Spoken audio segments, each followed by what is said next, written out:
Perkenalkan saya Jane Santi Mogelino SPH. Saya guru pendidikan agama Kristen di SMA Negeri 1 Pineleng, Kabupaten Minahasa, Manado, Sulawesi Utara. Hari ini kita akan belajar tentang apa saja ya aspek pertumbuhan pada manusia. Materi ini untuk kelas 10 di SMA. Dengan tujuan pembelajarannya adalah yang pertama, kita dapat mengidentifikasi ciri-ciri pribadi yang bertumbuh menjadi dewasa. Sementara yang kedua yaitu kita dapat menganalisis aspek pertumbuhan spiritual berdasarkan ajaran Alkitab. Nah, sahabat semua belajar, tahukah kalian bahwa manusia mengalami perkembangan dan pertumbuhan dalam hidupnya? Sekarang kita amati dulu ya gambar yang ada.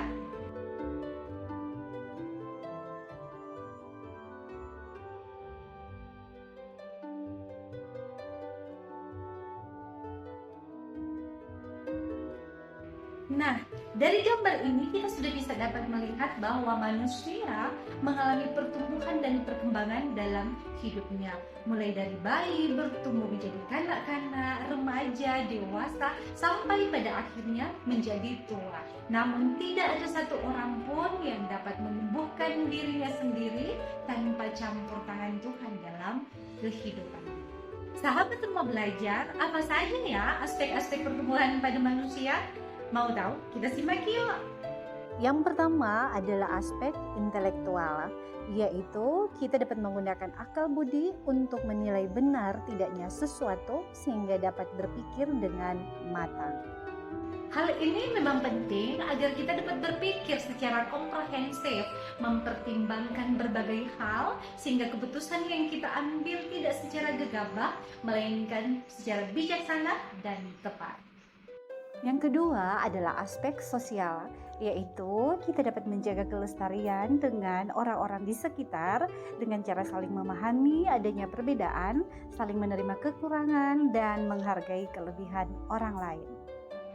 Mengapa hal ini penting? Karena manusia tidak dapat hidup seorang diri. Ada hubungan saling ketergantungan satu dengan yang lain yang di dalamnya kita diharapkan untuk saling mengasihi. Karena itulah yang dikehendaki Tuhan dalam kehidupan kita. Yang ketiga adalah aspek emosi, yaitu kita mampu mengendalikan emosi dengan cara yang tepat dan ditujukan pada orang yang tepat.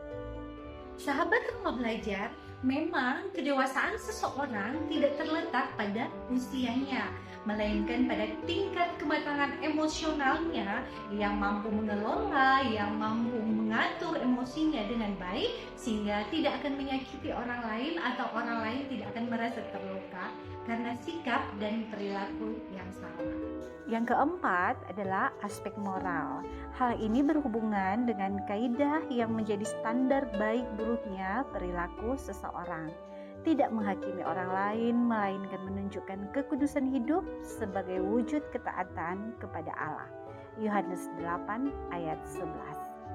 Perilaku moral akan berjalan dengan baik jika dibarengi dengan cara berpikir yang komprehensif, di mana ketika melakukan segala sesuatu perlu mempertimbangkan dampaknya bagi orang lain, dampaknya bagi diri sendiri, apakah hal tersebut membawa kedamaian, membawa kesejahteraan atau tidak.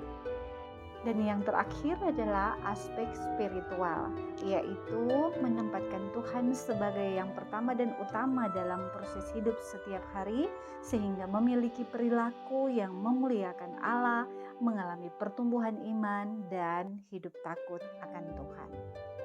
Sahabat rumah belajar, bertumbuh menjadi dewasa secara spiritual memang tidak hanya mengenal Tuhan secara aspek intelektual, melainkan mampu mengekspresikan dalam kehidupan sehari-hari lewat cara hidup yang taat dan patuh pada ajaran dan perintah Tuhan. Sahabat rumah belajar, sekarang kita kuis dulu ya. Silakan dibaca.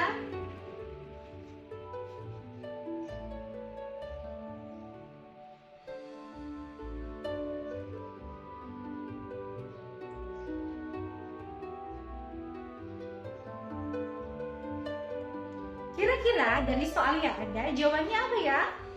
Iya, benar. Jawabannya adalah B, yaitu dewasa aspek spiritual. Oke sahabat rumah belajar, terima kasih ya sudah mengikuti materi di hari ini. Sampai jumpa di pertemuan selanjutnya. Bye-bye.